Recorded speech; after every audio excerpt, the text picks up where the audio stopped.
Alright. Time to check the library. That's where Miss Sparkle was supposed to be staying.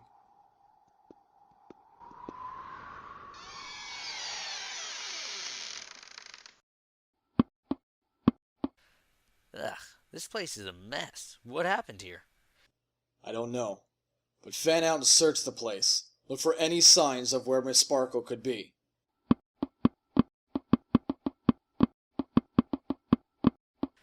What's that on the table there? It's a journal. Says research notes.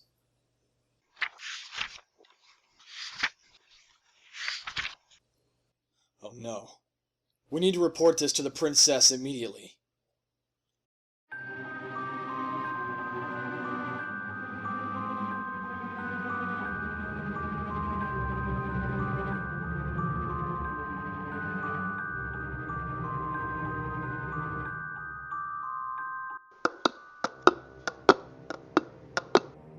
Your Highness, we have the report on the state of the town on Ponyville on April 16th, as well as information regarding the well-being of your student, Twilight Sparkle. Very good. Please continue. As you wish. This journal was found in the Ponyville library, where Twilight Sparkle is keeping residence since her relocation to Ponyville. It is a leather-bound journal, kept in very pristine condition, and reads, Research Notes, in print on the front cover. All pages are intact, except for a few exceptions. The library itself was a mess though, with books, notes, and various other supplies strewn around the floor and on the shelves. They were, however, well arranged, leading us to believe that the pigsty, as one agent had dubbed it, was not a potential case of breaking and entering. The journal was found on a desk that had been moved to the center of the room, accompanied by a plain quill and an empty container of ink. The desk was stained with a few blots of ink, and while a struggle may have been possible, it's not certain that this is the case. The rest of the town was in similar condition, and some buildings were barricaded, but all were stocked with similar basic provisions and lanterns, with a few exceptions where the buildings were entirely empty. Several streets contained debris, but they only appeared to be shards of glass from broken lanterns or pieces of wood torn from the houses and storefronts. None of the actual doors or windows of any building were broken or in disrepair, but some interior doors appeared to be damaged. No other substantial notes, writings, or pieces of evidence related to what occurred have been found. The town hall, however, was completely empty of anything not nailed down, except for the mayor's office, which was in relatively normal condition. As a note, all the writing contained within is cursive, unless otherwise specified. What is written in the notebook is as follows. March 26th. Well, I just got back from picking up another month's worth of supplies with Spike. I saw this journal sitting in the window of a store and figured it'd be a better alternative to write down some notes on any experiments or research I end up doing during my studies. It tends to get a little difficult to find all those pieces of parchment if Spike or I don't organize them correctly. I've been meaning to start a journal again too, but that's a secondary priority for now. Hopefully I can finally start getting some work done again with everything stocked up. March 29th. Mixing experiments. Experiment number 1. 5 milligrams of bitter root crushed. 200 milliliters water. 10 milligrams double thyme crushed. 4 petals sweet bloom. Soaked sweet bloom petals in water for 2 minutes and then removed from solution. Added bitter root and mixed until normal acidic reaction occurred. Added double thyme after about 10 seconds of reaction and solution began to settle. Remained calm for 10 minutes, after which reaction resumed for 50 seconds to a minute and then stopped. Sakura's suggestion was helpful for calming the mixture, and it did taste a lot sweeter than my usual tea. I'll have to share it with the girls if I get a chance. Experiment number 2. 15 milligrams dragon leaf crushed. 300 milliliters of water. 50 milligrams hydra extract powdered. 25 milligrams poison joke crushed. Hydra extract and dragon leaf, when mixed in the listed amounts with water, are often used as a sedative for medical operations. It also has a mild effect on plant life, causing a slight shriveling of leaves and flowers on a plant in small doses, with no long-term damage to the plant observed. Poison Joke has rather unpredictable effects on ponies, and I thought a few experiments on it might be helpful in understanding it. The Hydra extract and dragon leaf were mixed in the water, and its effects observed with a 20 milliliter dosage added to one potted sunflower. The edges of the leaves curled inwards towards the midrib, and the flower's petals began to fold back towards the stigma. The crushed Poison Joke was added to the mixture and given time to settle before a 20 milliliter dosage was added to the original sunflower. The leaves and flower petals unfolded to the original shapes. Another 20 milliliters dosage of the mixture with Poison Joke was added to a second potted sunflower. Within a minute, 2 more leaves began to grow from the stem at an alarmingly fast rate. The growth stopped, however, just as the leaves began to unfurl. I'll have to try a few more experiments with it to get a better grasp of its uses. Here, there are some inconsistencies. There were several quill indentations on the next 3 pages that did not match up with the shown writing. April 1st. Well, it seems like Pinkie Pie decided to use an old staple for April Fool's Day. And it was a little early. Vanishing ink, again? Well, I was doing some spell research over the weekend. This time it didn't start to disappear until I was finished. A few days of work gone, but it's nothing to worry too much over. Besides, I had a backup plan in case she tried a prank today. Brought her an enchanted exploding cupcake, and the look on her face was priceless.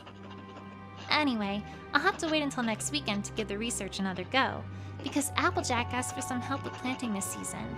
She said they were going to add a few dozen trees to the orchard and could use some help getting the new land ready and fenced off. Hopefully, Pinkie worked out all her pranking today so we don't get sidetracked. If she only knew what lied on the roads ahead, what waited in the shadows. April 2nd. Just got back from Sweet Apple Acres with Spike, and boy was it a long day. We had to get started early, but we managed to get the fences put in and the soil ready for planting before the end of the day.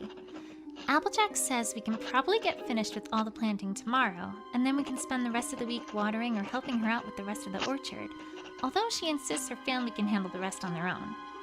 We probably could have finished more if we hadn't been interrupted in the middle of the day, though. Jelly Belly stopped by the farm, asking if anyone had seen her brother since yesterday. She kept asking if it was some late prank he was pulling with Pinkie Pie, but she insisted it wasn't. Something about it being in the blue saddlebag if you missed it. I'm sure he was just out and about for the day, or maybe took a trip over to Trottingham for a day or two. I do remember hearing that he was trying to find a shop there that would buy his family's treats. Hopefully he'll turn up soon and whatever Pinkie's prank wasn't too jarring. Anyway, I just have to double check to make sure all the books I used over the weekend are still where I left them before I head off to bed. Want to make sure I can get started as soon as I have free time. The first are long gone, just like all the others now, but they found a new home. April 3rd. We finished helping Applejack with her planting on the new part of the orchard today. Spike said he'd take care of the cleaning I was planning to do when we got home, so I decided to drop by Jelly Belly's house to see if she had any news about her brother since yesterday. She said he hadn't shown up yet, but he had been known to disappear a few times before, so she wasn't entirely worried. She just wanted to save herself from him popping out of cupboard to surprise her. Before I left, though, she mentioned him leaving notes when he left unannounced before, so he might have been in a hurry this time, I suppose. I still had a little time left before sundown, so I went out to Zikora's to tell her that her suggestion worked perfectly for the tea, and we even got to make some before I had to leave. Hers tasted a little better than mine, but that's probably because she had fresher ingredients. And of course, when I got home, Spike was fast asleep on the stairs with a broom. I really hope he'll learn his limits someday, though that will probably take a while. They thought they were deserters, that they wanted a vacation. The vacation started when they left, and they will come back. April 4th. Research material for spell combination and augmentation. 115 spells for practical use by Shooting Star. Contains some more basic spells that should be safer and easier to modify and combine. We'll probably only use it for basic reference material and to come up with a few basic ideas before I actually try anything. Weaving spells, the art of making new magic by Silverstreak. A good basic guide on how spell augmentation came about and how to use it safely. Should be a good source from when I get started to when I finish. Battle Casting and Magical Self-Defense by Stalwart Bulwark. Only really useful for a few sections about how to combine spells on the fly. The rest of it might be useful for a few other abstract subjects, so I'll keep it in mind. Cooking with Magic by Amethyst. Despite the rather misleading title, it's actually a pretty good guide on the basics of how to combine spells. Should be helpful for getting started. Blue and Yellow Make Anything, an advanced guide to combining spells by Brazenhoof.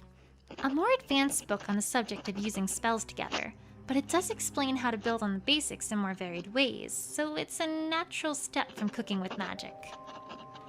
Overall, these should help me get caught up on all my research this weekend. April 6th. Rarity asked me for some help with picking out some new fabrics today. I didn't think I would be of much help, but Spike was rather insistent on going and bringing him with me. And I didn't have much planned today, so I figured it was better than lazing around the library all day. The trip to the market was fairly uneventful, except that Rarity was eavesdropping on a few ponies making gossip. I probably shouldn't talk though, since I couldn't help myself either, mostly because the conversation was a little peculiar. Juniper was talking to Meadow Blossom about Thunderlane. I think it had something to do with him running off with Cloud Chaser because they hadn't shown up for morning weather duty. I know it's probably nothing to be worried about, but it just seems too coincidental that 3 ponies would be gone unannounced in the same week. I'm sure they'll turn up soon though. April 7th. Preliminary Spell Augmentation and Combination Experiments. Light Spell. A basic spell for causing luminescence at the tip of the caster's horn. Alteration number 1. Increased focus input. Strength of the spell is linearly proportional to the amount of focus used by the caster, at the cost of a more draining cast. Alteration number 2. Change in focus after cast. By focusing enough on a point, the light source can be moved from the caster's horn. This focus is not too much of an additional strain, but once the spell's ended, any additionally casted light spells will begin at the caster's horn again. Combination number 1. Longevity Spell. Once the light spell has been moved from the caster's horn, they can cast a longevity spell on it. This locks the light source in place, and at the original intensity, for a period determined by how much energy was put into the longevity spell. If the input is linearly proportional to the period for which the light will remain active, it would most likely last 2 hours at the most. Combination number 2. Longevity Spell and Movement Spell. No amount of force put into moving the light source once it's kept active seems capable of moving it, nor was any physical. There was a scream outside earlier, just a few hours after sundown, when I was doing my research. Practically every pony that was still awake was outside trying to figure out where it came from. The Kicks were asking if anyone had seen Lily or Daisy because they just left Sugar Cube Corner after making an order. I tried to look for them in the crowd, but they weren't there. That's when Jelly Belly started shouting about her brother, and Rumble about Thunderlane being missing, and that no one had seen Cloud Chaser either. Before too long, everyone was arguing and shouting at each other. Luckily, the mayor showed up to calm everyone down, and she said there will be a meeting tomorrow morning at Town Hall. It's late. I should get to sleep. April 8th. The meeting went better than I expected it to go. Thankfully, everyone was more composed than last night. The mayor assured every pony that the police were already investigating the disappearances, but several ponies were still concerned about safety. The mayor said police would be out on the streets at night, but until they know what's going on, she asked that everyone stay inside after sundown. Whoever's behind all this, I hope they're caught soon, and everyone that's gone missing is safe. Here, we found a page torn out of the journal, and there was also a page folded between the pages. However, we don't know whether it was removed from the same place it was tucked into. It seemed to have been crumpled up before, flattened out, and folded again. The biggest difference from the previous entries is that all written in print, rather than cursive. I'm in an alleyway, and the buildings look like Canterlot. It's dark and cold, but there's a candle a few feet down the alley. I can't tell if it's into or out of the alley, but I walk towards it. I feel warm as I step into its glow, and secure in the safety it brings. The candle flickers and its wax melts as minutes pass by, and then hours, and then days. but they feel like they pass in seconds. I look around and the alley is gone, but the candle still remains. My friends step into the light, smiling at me, but they aren't alone. My family, my teachers, and practically every pony I have ever known is there, just smiling at me. They start singing, but I can't hear it. They begin to disappear in the blink of an eye, one by one, until only my friends are left. Dash and Applejack fade together, and then Fluttershy vanishes, a frown on her face. Pinkie and Rarity are still there with Spike, smiling, but they just drift away. Like the candle and I are moving away from them. The last thing I see is a face, barely illuminated by the candlelight. It stares at me, frowning, as if it's upset. Its lips part and it blows out the candle, smiling as the light fades. It's cold again, and I'm alone. But they will come back again, and spread to everything, just like a virus. April 10th. The police are still investigating, but I think another pony went missing last night. No one seems to want to talk about it, but Pinkie said she overheard some of the police talking while she was making a delivery for the cakes. They didn't say who it was, but they were talking about an animal for some reason. As if some wild creature would kidnap half a dozen ponies in the dark. I tried asking her if she was playing some prank with Spike with this entry, but they both said they didn't know anything about it. I can't let all this happen without doing something, so I'm writing to Princess Celestia. It might not help a lot, but maybe having more ponies helping or at least some more security would do some good. I don't want to have to hear about this anymore, or to see everyone so worried and frightened. April 11th. I didn't hear back from the princess today, but at least there was no bad news today. Some ponies were even starting to walk around the town again during the day. I don't know if everyone thinks it's safe or if they just want to stay brave, but it's good to have things feel normal. I took the chance to go check on every pony. Applejack is holding up all right. She said they managed to finish all their seedings and all the ruckus hadn't hampered their plans for the harvest. She wasn't sure what was going on, but had faith that whoever was behind it would be brought to justice.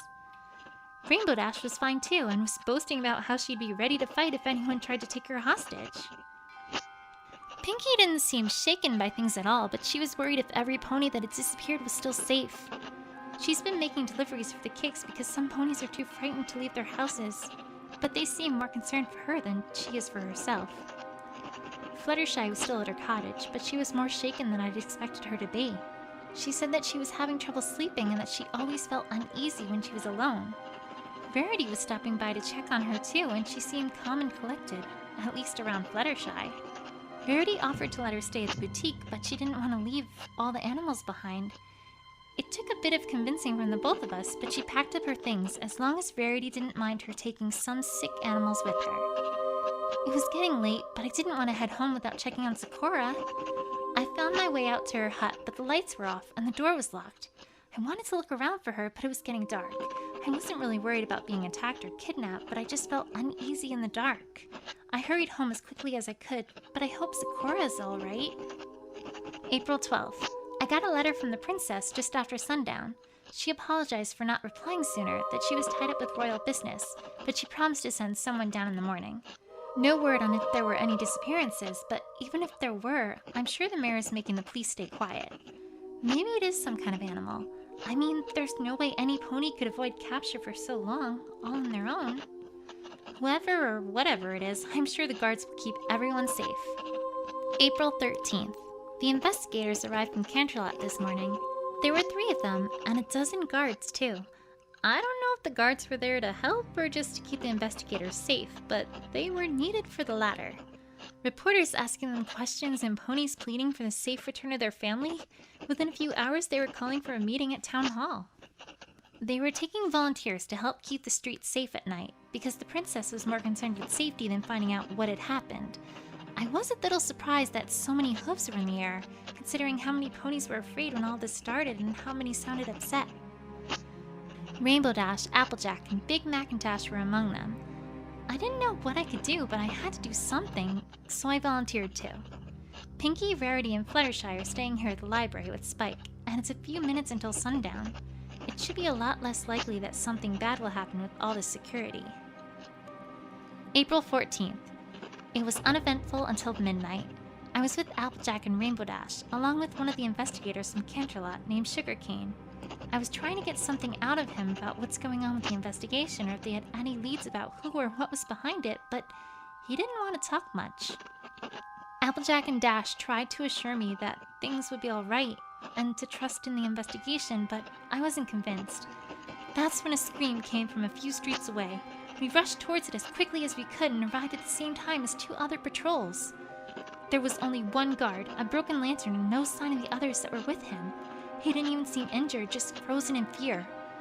Sugarcane and the other investigators were asking him what happened while one of the other guards rushed off towards the hospital.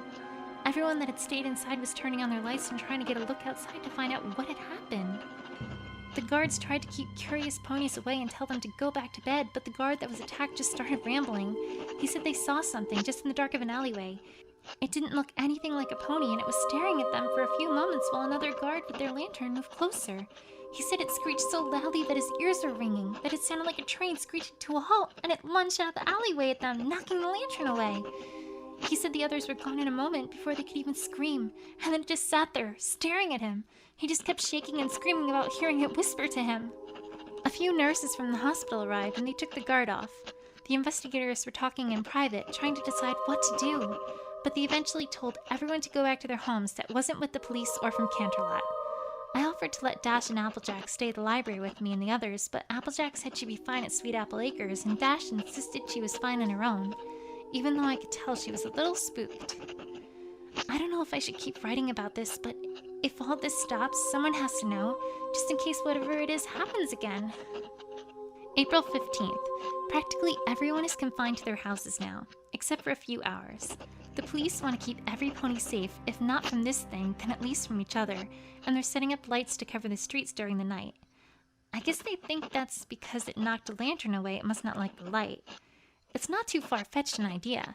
Spike and I have been looking for any books that might have anything to do with creatures, myths, or legends, but it's starting to get late, especially considering I didn't get any sleep last night. I gotta pick up a few lanterns, oil, candles, and some food from Rarity, Pinkie Pie, and Fluttershy's places. We all agreed it would be best if we stayed here together. Maybe in the morning I'll have a chance to look into this. Now, the validity of any further entries is still under question. While the writing is the same style as the previous entries, and there is no belief that they were written by anyone but Miss Sparkle, the contents are viewed as unlikely to have occurred, and counteract several facts about the dates listed. There are also several faint watermarks on this page, and several that follow. April 16th. I can't even believe that I'm writing, or that this is even real still. Spike woke me up this morning while it was still dark. I wasn't really thinking why the lights that had been shining through the window last night weren't still on, but I asked him what was going on. He was a little shaken, trying to speak while he held up a clock. It was 10 in the morning, or at least 10 on the clock. It just couldn't be possible. I had to double-check, triple-check even, with the other clocks in the library, and they were all the same. I looked outside, and the sky was dark. No sun, no clouds, not even any stars or the moon. It was just black. The window was frosted, but it was warm to the touch. I wrote to Princess Celestia to see if something was wrong, but when I gave Spike the parchment, it just burned into ash. I asked Spike if he'd done it right, but he said it was the same thing he always did. I tried it again, but it did the same thing. I had no idea what was going on, and I still don't. It just doesn't seem possible. I told the others after trying to come to grips with it. Rarity and Pinkie Pie were shocked, but Fluttershy took it the worst. She was even more frightened than she'd already been, but we did our best to calm her down. She's still worried about all the critters back at her cottage, if they're safe and if Applejack and Rainbow Dash are too. I pray that they are, but there's no way to know for sure right now. We just have to hope for the best. I didn't see any pony out on the streets during the day, but there were lights on in the houses and the silhouettes in the windows, so at least everyone seems alright for now. I could even see a few brighter lights in the direction of Sweet Apple Acres and the town hall, but past that there was nothing. No Canterlot in the distance or any other lights. Even stranger was that anywhere dark inside was cold, but not in any way I could feel on my skin. It was like my bones were freezing and it seeped out to the rest of my body. The second I set up a candle or lantern, though, it was fine. I have them set up around the library, and we have enough extras to last a little while at least. Maybe we can find out something here, where it's safe. For now. Just the fact that it's dark would be enough, but with the unnatural cold, and the fact that Spike can't send anything to the princess, I'm worried. I'm scared. And I just want some explanation. We looked through a dozen books, but there wasn't anything about some creature that can do this. Maybe tomorrow. For now, the doors and windows are locked. It should be enough. Breaking down slowly like all the others. I'm still here because I listened. If only they had too. April 17th. Nothing substantial today. I read through equestrian wildlife, two-headed mythological mysteries, medieval pony folklore, and factual legend. Nothing anywhere related to this, even a little. A few lights turned off across the way. I hope they just tried to get somewhere else with others. The town hall and Sweet Apple Acres are still the brightest. Maybe there are some others at the farm with Applejack. If there are any, they'd certainly be safe with her. To make all of it worse, Fluttershy came down with a fever this morning. Luckily, Rarity and Pinky kept her in bed for the rest of the day and helped take care of her. I just wish they didn't look just as bad, but who am I to talk? I've barely slept since the night I was on patrol, and every second that I'm awake is spent doing research. What do I even have to show for that? No clues, no leads, not even the faintest idea what is happening or making it happen. Rarity, Pinky, and Spike have been spending their time talking and trying to relax. They sound so happy, considering everything that's happening. Maybe they have the right idea. I should take a break before bed anyway. April 18th. Fluttershy's fever seems better today, and I figured we should set up shifts to make sure everyone gets enough sleep and that nothing gets in. Fluttershy wants to help, but we told her everything should be fine without her. We'll stay awake like we normally do and spend about 3 hours each keeping watch, just in case. I volunteered to go first, just so I can keep up my research. I started going through any more legend and myth books I could find around the library, but things are starting to run dry and I don't have many other sources. Pinky suggests looking in something like ghost goblins and ghoulish figures. I don't think looking in a book about ghost stories is going to help, but it's kind of frightening to think that it's the closest to what's actually happening. Maybe I'll give it a look before I head to bed. We took some time to talk about our families. Verity says the Sweetie Belle is with her parents, but she's worried because she can't see their house from the library. Pinky was more concerned about the cakes than her own relatives.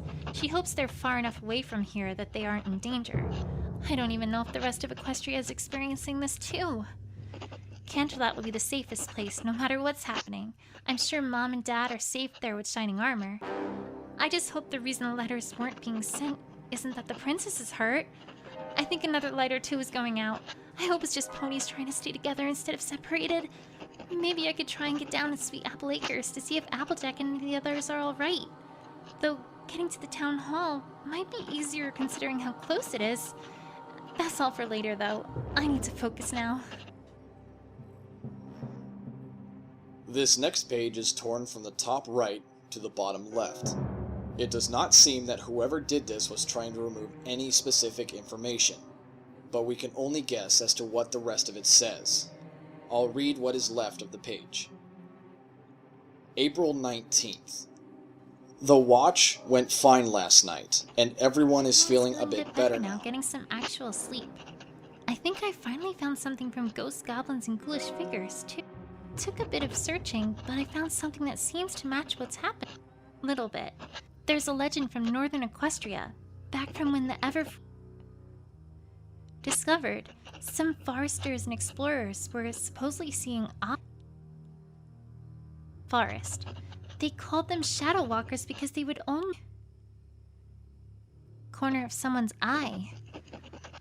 I know it isn't a lot to go on, and the legend isn't detailed how they do it, but it fits, at least a little. Maybe there's...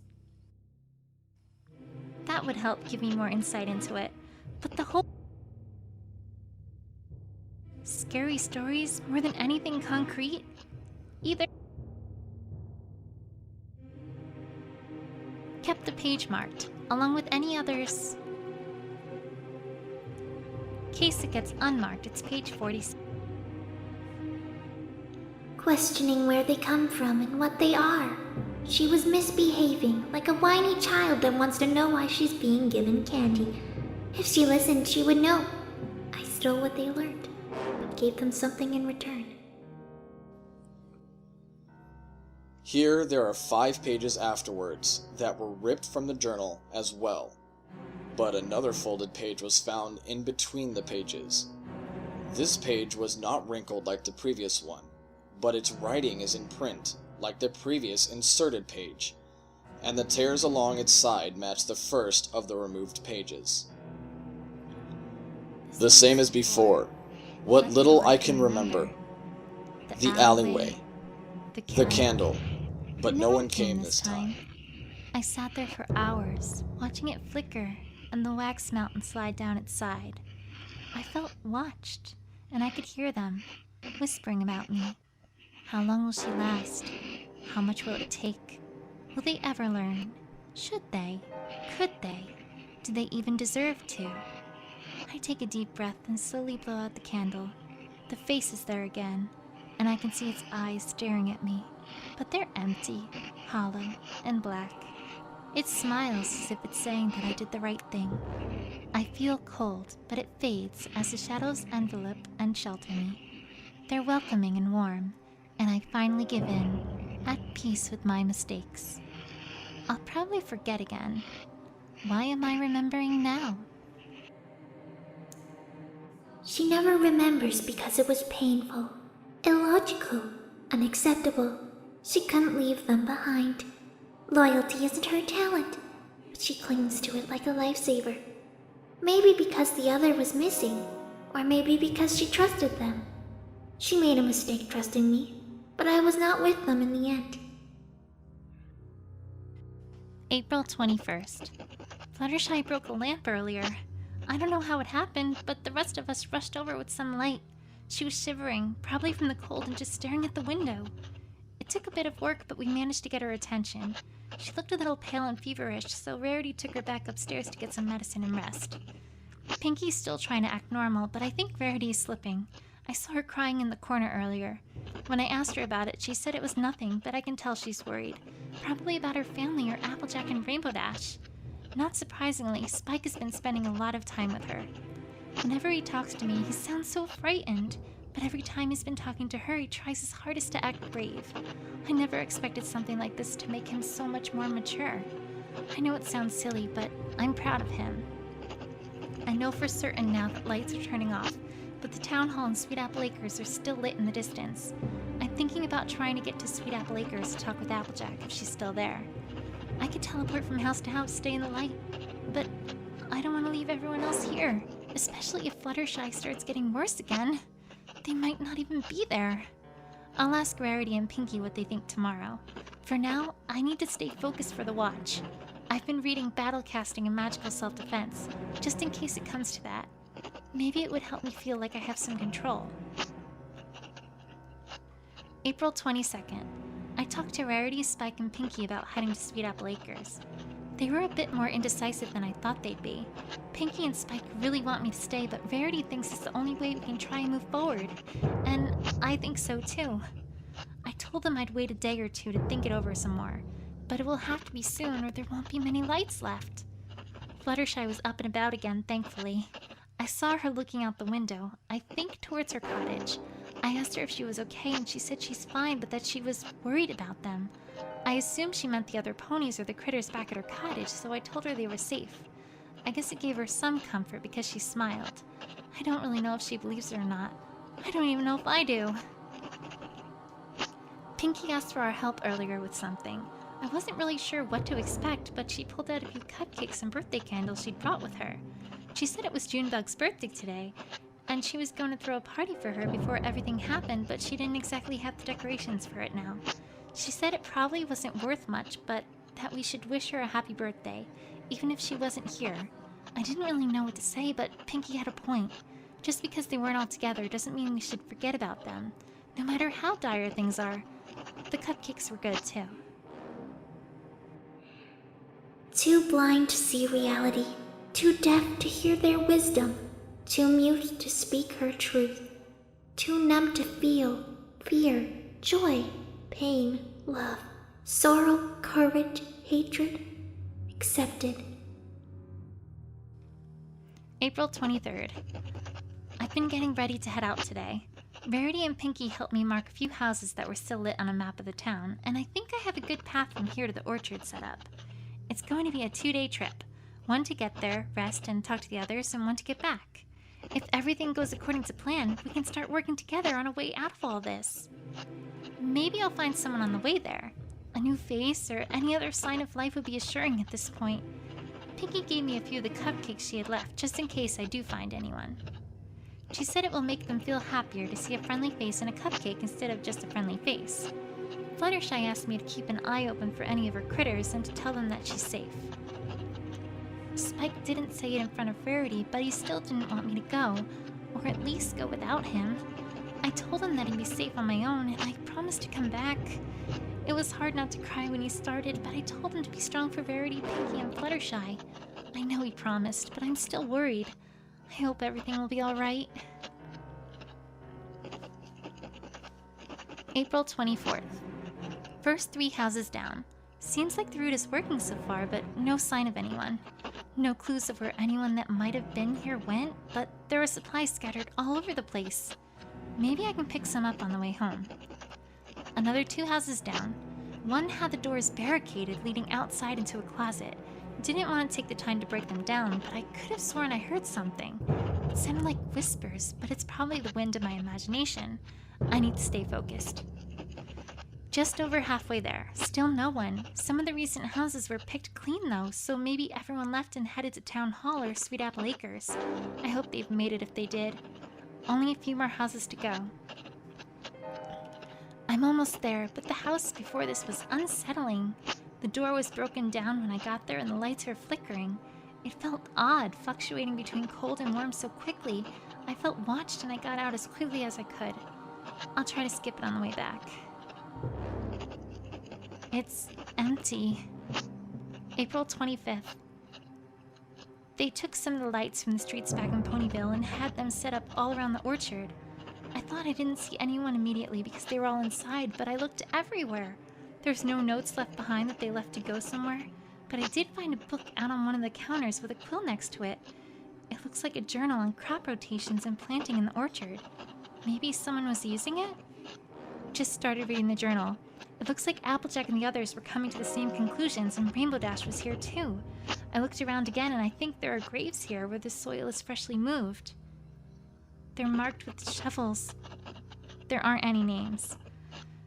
I buried it, and not just to get it out of my mind. No one should have to see what was in that book. I'll head back to the library after some rest. She had many sins, ignoring their signs, forgetting their warnings, fighting their will. Ignoring makes them louder, forgetting makes them angrier. Fighting makes it hurt. April 26th. I got back earlier today and picked up a few things on the way back. Food, lantern, oil, some candles, ink, etc. I really didn't expect what I returned to. Pinky, Verity, and Spike were waiting for me and they all looked worried, even after they greeted me so happily. I asked them what was wrong. That's when they showed me Fluttershy. They'd tied her up. I asked what happened and Verity said she'd found Fluttershy staring out a window again, talking to herself. Verity tried to talk to her, but she was dismissive and said they're more important. Verity just assumed she was still shaken up all about her critters she left behind, but then she started spending all of her time at the window, muttering to herself. Then she found her awake in the middle of the night, standing at the door. Verity said she was trying to open it. Verity and Pinky stopped her and tied her up. She was screaming at them and fighting them. They said she didn't even sound like herself anymore. I think everyone is losing their steam, especially after the news I brought back. Pinky still thinks they're safe somewhere, but I'm just not sure. Fluttershy's still yelling about how it isn't fair, how we're keeping her from them, how they chose her and wanted her to come to them, and that what they had shown her was beautiful. Maybe those whispers I heard were real, and they're louder for her. Maybe they're trying to tempt us all to come out. I won't let it happen. I won't let it end like this. I have to find some way out. April 27th. Fluttershy hasn't stopped talking for about 15 hours now. I'm trying to focus on research, but I'm running out of leads. All the information I found before just isn't adding up to any way out of this, and I don't even know if I could defend everyone, or even just myself from what's out there. Verity was trying to keep herself occupied.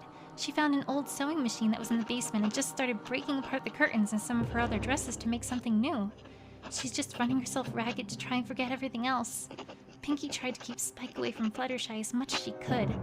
She could tell he was a little unsettled by her. He's trying so hard to stay brave, even after all of this. I think I'm hearing the whispers again. When I stop reading or writing, they're definitely there, but they're so quiet. Maybe it's just the wind or paranoia getting to me. Maybe I'm just fooling myself? I'm getting weird dreams too, and they're like the ones I thought were pranks before. Did I really forget them? How is that even possible? I pulled one out of the trash since it luckily wasn't thrown out yet, and it's all just too uncanny. Maybe Fluttershy saw them, like the guard. Maybe that's why she didn't hear them. I just wish she would be quiet so that I could rest for just a bit. We tried gagging her, but she just keeps fighting. She bit Spike.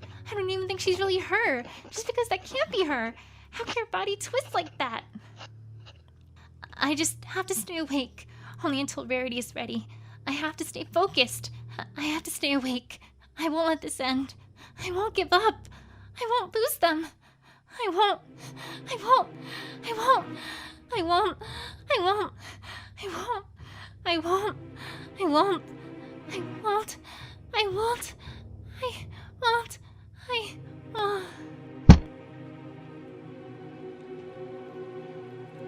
April 28th. Fluttershy is gone. I don't know how, but she's nowhere to be found. No windows are unlocked and the doors aren't unbarred. She just vanished. She took some of the pages from my notebook about the research I found. I can barely even remember where I found it from.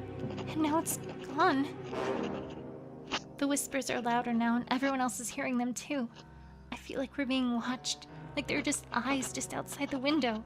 I keep seeing shadows at the corner of my eye and the wind rapping against the door is getting stronger. Verity hasn't stopped sewing since she woke up. Pinkie keeps trying to tell jokes and Spike is trying his best to laugh without crying. I'm trying to remember and I just can't. I want to say something, but what can I say? I just wish this was a dream and that I could wake up in my bed with the sun shining on my face, but every time I sleep, it's that nightmare. That alley, that candle, that face. It's taunting me with that blank stare and that smile. It wants me to give in, but I won't. It wants to break me, but I'm stronger than that. I have my friends still. I have hope still. I have hope. Hope. April 29th. It's getting so hard to keep my eyes open. I'm worried that if I sleep, she'll come back and let them in. We're all worried. Some of the whispers are different. There are friends and family. Some are angry and others are caring. Maybe they're running out of ideas. Maybe they'll give up soon. I have to keep writing. I can't fall asleep. Verity is crying about her parents at Sweetie Belle. They keep calling out to her. They say they miss her and she wants to go to them. I keep telling her it isn't them. I can hear my parents too. I want to believe it isn't them, but they sound so real. Pinkie is quiet and calm. Maybe she knows what's coming. Maybe she did the smart thing and gave up.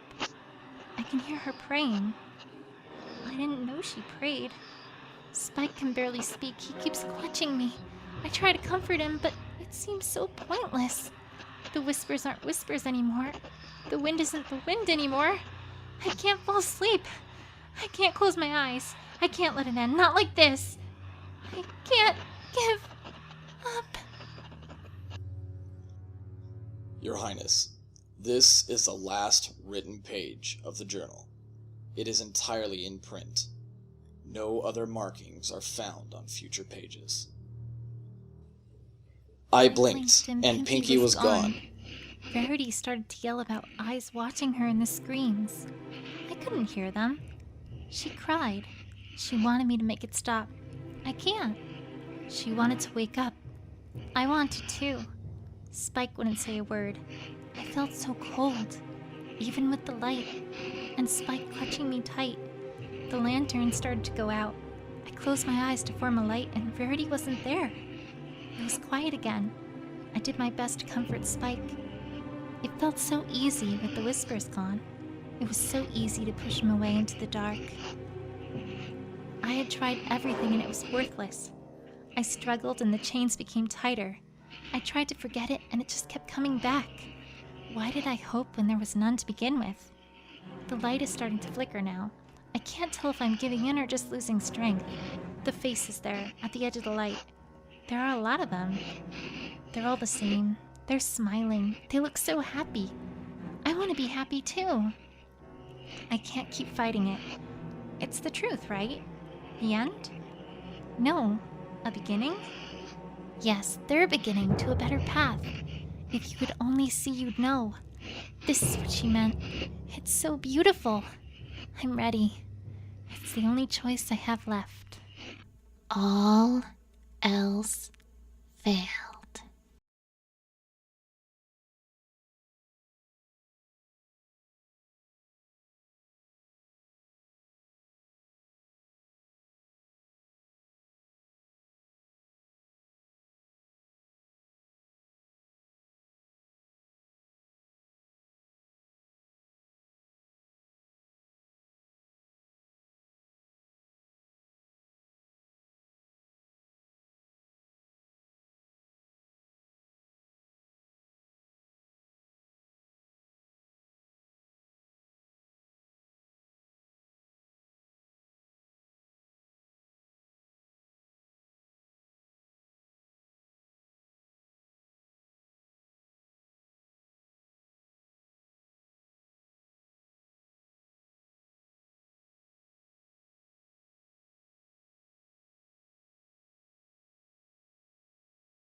To whom it may concern, what follows is an update on the status of the investigation into the disappearance of the entire citizenship of Ponyville. Since the discovery of the state of the town on April 16th, a full detachment of investigators has been relocated to the town. In addition, the advisor representing Her Majesty, Princess Celestia, remains on site and continues to offer us as much aid as he can with our attempts at research. Since our arrival, several key updates have taken place. We have finished filing the requisition forms for the remaining 3 of 16 shipments from the Canterlot archives. Once the final shipment arrives, we should have all possible relevant material available to our investigations. This also leads to the contents of the book Miss Sparkle mentioned in her journal entries, Ghosts, Goblins, and Ghoulish Figures, which seem to contain information on the Shadow Walkers that she believed could be responsible. After a bit of searching, we discovered that the book did indeed contain an entry on the myths surrounding these creatures, and it is included as Supplement A, attached to this report. Our main efforts remain divided on 3 fronts. The first is the quarantine of the area. Several guards and agents, working in shifts, have been dispatched to the major roadways leading into Ponyville, and the skies surrounding it. Access to the town is restricted under the pretense of a viral outbreak, though the reason may need to be modified the longer the investigation continues privately. This also includes the restriction of mail intended for Ponyville, which is currently being held by all postal officials, and unfortunately barring entrance to residents who were away during the events. The second is a nationwide attempt to bar access and information until the disappearance is made public. Railways have been rerouted to pass far around the town, and scheduled weather is being held in Cloudsdale under the quarantine pretense. In addition, agents in various major cities are seeding information about the fabricated events in the town. Lastly, our investigation within the town continues in full force. As stated before, the Princess Advisor and some investigators are combing through every book available from the Canterlot archives to search for relevant information. This search has not brought much more to our attention, but the final shipments may shed some light. While there are still searches throughout the town to find additional logs, we are retaining the curfew of 1 hour before sunset and mandatory check-in and check-out of all personnel, just in case any similar events begin to happen. However, the bulk of our search remains at Sweet Apple Acres. There were no fresh plots of soil we could find beyond the graves mentioned by Miss Sparkle, which were found to be empty after attempting to exhume any bodies there, and random digging or searches for any kind of marked spots turned up nothing else, until we searched in a cellar at the edge of the property. It was not included in the original search due to its distance from the farmhouse and barn, as well as the lack of any lights set up nearby that might have indicated it had been occupied. On first inspection, the cellar appears to have been for the storage of seasoned farming equipment not regularly used, which were found instead in the barn. It is fairly small, roughly 10 feet by 20 feet, with a roof 6 feet tall, and the walls and floor are dirt with a series of wooden supports for the structure. While taking stock of the items located inside, one of the investigators noticed an indentation where a trio of barrels were located, which seemed to indicate that one had been moved. We dug into the wall near that location, and after an hour of searching, we found the journal wrapped in heavy cloth. A transcript of the journal is being copied now and will be included in this letter. We will continue searching for any relevant clues until further instructions are given. Sincerely, Verdant Vines, Head Investigator, Case Number 3164. Supplement A. Excerpt from Ghosts, Goblins, and Ghoulish Figures. Shadow Walkers. Believed origination 386 AC. Quote, "From the shadows they come, and light they will run. Their screech means hide till you see the sun." Unquote. The tale of Shadow Walkers originated in the northern provinces of Equestria, near the once vast Blue Blossom Breaks. At its peak, the Blue Blossom Breaks was a major center of naturally occurring herbs, and many nearby towns, particularly Mustang Marches, thrived from harvesting and selling either the herbs or concoctions made from them. As such, many of the ponies there worked within the woods, some into the dark of night. As such, it was only natural that campfire stories and warnings of danger would arise about something living within the woods. The tale would often go as follows. Several years ago, there was a pony who wandered into the Blue Blossom Breaks as the sun was setting in the sky. He was in search of a grove, rumored to hold dozens of herbs in abundance, but he worried that a search in the day would risk some passerby following him and challenging his claim to the grove. Thus, with his lantern and a half-full pack of provisions, he ventured into the woods, alone. For the first hour, he kept on the path, making sure to mark a map in his satchel to lead him back once his search was done. It was after that first hour that he began to feel unsettled. He heard twigs cracking and leaves crumpling in the woods around him, but when he turned to look towards them, he saw nothing. He dismissed the noises as critters, unconcerned with him, and pressed on. After the second hour, the noises had ceased, and he took a moment to rest. As he ate, in the warmth of a small fire, he heard a screech like that of an owl. He tried to ignore it, until he heard another and another. With each screech, the noise became louder and louder, until it sounded like it was only a few feet away. He hid within the fire's light, feeling a shiver of fear run up his spine. But after minutes of waiting, he heard and saw nothing. Carefully, the pony extinguished the fire and continued on his way. With every dozen steps he made deeper into the woods, the pony's eyes darted from side to side, glancing at the barely lit brush and trees within his eyesight. Every minute or so, he would see some faint silhouette in the corner of his eye. But as he turned towards it, there was nothing. His pace quickened with each step, until he was galloping through the woods, not in search of the grove, but in search of escape. He fled in every direction he knew should lead him to the forest's edge, for what seemed like hours, but there was nothing except the endless forest. Before long he was exhausted, and his galloping slowed to a trot, and then to a crawl. The screeching began again, slowly coming closer and closer, accompanied by a strong wind that caused his lantern to flicker. The last thing he saw was the faint image of a four-legged beast at the edge of his lantern's light, before its flickering light went out. The myth still lives on as a campfire story in the northern parts of Equestria today, and while the Blue Blossom Breaks are not the bustling center of herb harvesting that they once were, rumors of mysterious noises within the forest deter any would-be harvesters to this day. The following is a letter that was attached to the official report filed by Verdant Vines, It was intended for the Chief Investigator White Clover, and upon her recommendation, a copy has been included with this report. Clover, I hope you're doing alright in Canterlot. I'm sure there's more work than I could imagine to handle there. I don't know how the attitude is, but everyone's a little on edge here, despite the curfews and check-ins. I can't go an hour in the day without hearing someone worrying about this happening over again, or that they'll wake up without the sun in the sky. It's all just silly superstition at this point, if you ask me, but I think everyone else's worry is starting to rub off on me. Don't forget us. I mean, it's crazy. How could an entire town disappear without a trace? No bodies, no trail out of town, no word from any other town, village, or city nearby?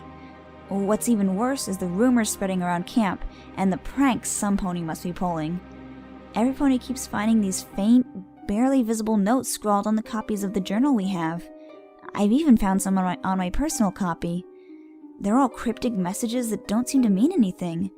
I'm trying to track down whoever's responsible to correct their poor sense of humor, but I haven't had any luck. Don't ignore us. Then there's the ponies complaining about bad dreams and sleepless nights. It seems to be someone different every night, and they'll be barely awake to help the next day. I can't say I've had any, but you and I both know I've never had nightmares. We are reaching out.